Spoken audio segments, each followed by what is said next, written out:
जय गुरुदेव। इस जीवन में हमारे बहुत सारे लक्ष्य होते हैं, बहुत सारे उद्देश्य होते हैं, परंतु इन उद्देश्यों को पाया कैसे जाए? क्या हम अपने लक्ष्य को अपने भीतर की सच्चाई से पा सकते हैं? क्या सिर्फ सच्चाई लगती है या तुम्हें थोड़ी चतुराई भी दिखानी पड़ती है? कितना हो और क्या करना पड़ता है, ये हम आज ज्ञान पत्र में देखेंगे। मेरा नाम रोहित मित्तल है। हम हर रोज आपको इस चैनल पर एक नॉलेज शीट देते हैं गुरुदेव का। अगर आप यहाँ नए हैं तो चैनल को सब्सक्राइब करें और बेल आइकन को प्रेस करें।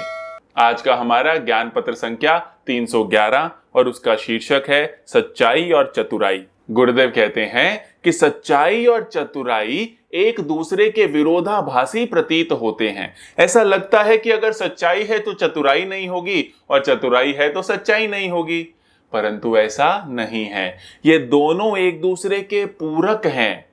तुम्हारे उद्देश्य में, तुम्हारे लक्ष्य में सच्चाई चाहिए, परंतु तुम्हारे कृत्यों में, कार्यों में चतुराई चाहिए। तुम्हारे उद्देश्यों में जितनी सच्चाई होगी तुम उतना ही प्रतिबद्ध रहकर कार्य कर पाओगे। इसीलिए सच्चे उद्देश्य और युक्तिपूर्ण कार्य, युक्ति लगी हुई चतुराई भरे कार्य तुम्हें अपने लक्ष्य तक पहुंचाते हैं। आगे वे कहते हैं कि जब केवल अंदर की सच्चाई से कार्य ना बन रहे हो तो बाहर से थोड़ी सी चतुराई, थोड़ी सी युक्ति दिखानी चाहिए।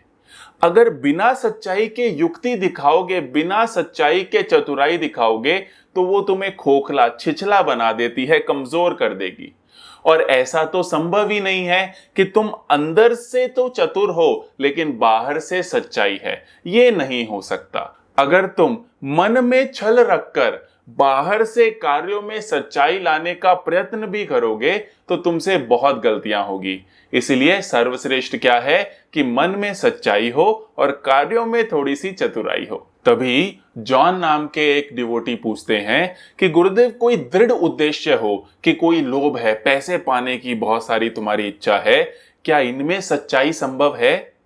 तो गुरुदेव कहते हैं कि ऐसे जो भी उद्देश्य होते हैं, चाहे लोभ हो या बहुत महत्वाकांक्षा हो, इनसे कभी भी तुम सच्चे उद्देश्य नहीं निकाल सकते, क्योंकि ये प्रामाणिक नहीं है, क्योंकि ये अपवित्र होने के कारण तुम्हारी आत्मा को कचोटते हैं। जो कुछ भी तुम्हारे प्रामाणिक, एकदम पुष्टि योग्य उद्देश्य होंगे, आकांक्षाएं होंगी, वो सभी प्रकार की नकारात्मक भावनाओं से मुक्त होंगी। अगर तुम्हारे हृदय में सच्चाई नहीं होगी तो उनसे नकारात्मक भावनाएं जन्म लेगी, और अगर बिना युक्ति के कार्य करोगे तो भी कहीं ना कहीं तुम नकारात्मकता की ओर मुड़ जाओगे।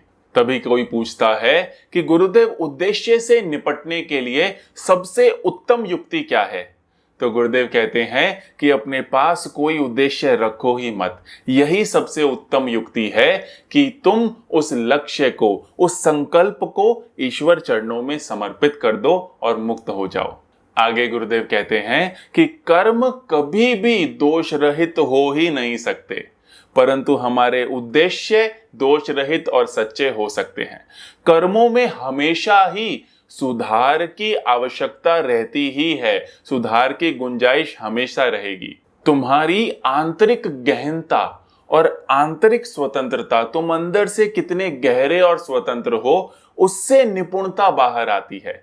श्री कृष्ण को अगर तुम देखो तो वो बहुत कुशल थे, बहुत चालाक थे, कार्यों में बहुत युक्ति थी, लेकिन वो युक्ति आई कहां से? उनकी आंतरिक गहनता से, उनके अंदर की शांति से।